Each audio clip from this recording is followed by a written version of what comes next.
Bom, e sobre o caso, Gleisi Hoffmann disse que o crime no oeste paranaense foi fruto do discurso de ódio de Bolsonaro. O que mais disse a presidente do PT, Yasmin? Pois é, Kalina, a presidente do PT teve hoje uma reunião da pré-campanha da candidatura do pré-candidato à presidência da República, Luiz Inácio Lula da Silva, uma reunião que ocorreu aí em São Paulo, e ela falou sobre esse caso. Inclusive, assim que foi confirmada a morte desse homem em Foz do Iguaçu, o PT já se manifestou pelas redes sociais, emitiu uma nota prestando solidariedade, e hoje Gleisi Hoffmann disse que o partido está tentando articular uma reunião com membros do Tribunal Superior Eleitoral para apresentar ali uma espécie de memorial da violência política e pedir também eleições mais tolerantes, mais seguras, que vão ocorrer em outubro. Mas um ponto-chave que Gleisi Hoffmann também falou é da possibilidade de federalização dessa investigação, porque na avaliação da presidente nacional do PT, esse não é um crime comum e, na verdade, um crime político. A gente também tem essa fala da deputada Gleisi Hoffmann, que ocorreu depois, na verdade, da reunião de hoje aí em São Paulo, para a nossa audiência acompanhar. Eu queria dedicar essa reunião à memória do Marcelo Arruda, nosso companheiro que foi assassinado em Foz do Iguaçu. Um crime absurdo, né, que a gente ficou sem entender até agora como uma pessoa se dispõe a fazer isso. Se dispõe a matar por diferenças políticas, mas entendemos que isso está num contexto que está vindo no Brasil nos últimos anos, fruto de colocar o ódio como instrumento da política. Kalina, uma última informação. A gente entrou em contato com a Procuradoria-Geral da República porque o Partido dos Trabalhadores pretende fazer esse pedido de federalização da investigação à Procuradoria-Geral da República. E a gente entrou em contato para saber se isso é possível. E o que a Procuradoria-Geral nos disse? Disse que, a princípio, por conta do crime que ocorreu, esse é um crime que deve permanecer na Justiça Estadual.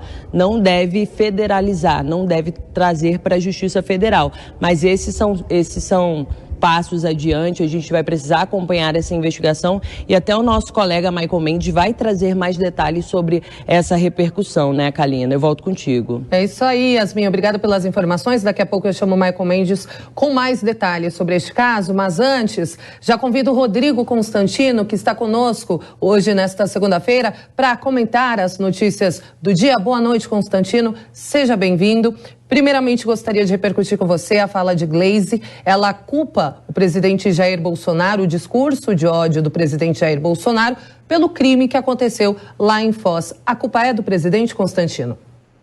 Boa noite, Kalina. Boa noite a todos. Claro que não, né? E o grau de cinismo da presidente do PT beira, cá entre nós, numa análise até psiquiátrica, a psicopatia. Eu quero lembrar aqui aos nossos telespectadores o que a própria Gleisi já disse no passado: vai ter que matar gente.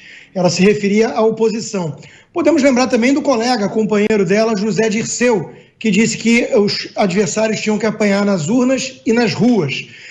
Enfim, esse crime lamentável, obviamente, né, ainda tem coisas a serem esclarecidas. Parece que houve uma troca de tiros, pedradas antes, nada justifica, né, mas tudo parece ser um caso de polícia e não de política. Estão tentando explorar isso de maneira bastante demagógica, indevida, estão sambando em cima do cadáver para tentar tirar alguma casquinha, algum proveito eleitoral disso. Isso é a coisa mais abjeta que existe, né?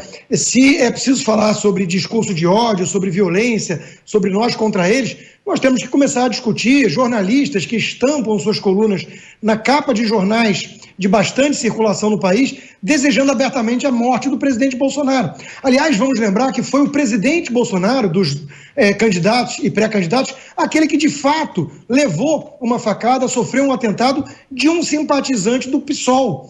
É muito importante destacar isso porque todo mundo na imprensa está se referindo a esse policial assassino como bolsonarista, mas eu nunca vi o Adélio Bispo ser chamado de psolista ou de petista. É curioso também que a mesma imprensa que chama de suspeito até alguém que foi pego em imagens matando o outro, chama de repente esse cara agora de assassino. E o devido processo legal, onde é que fica?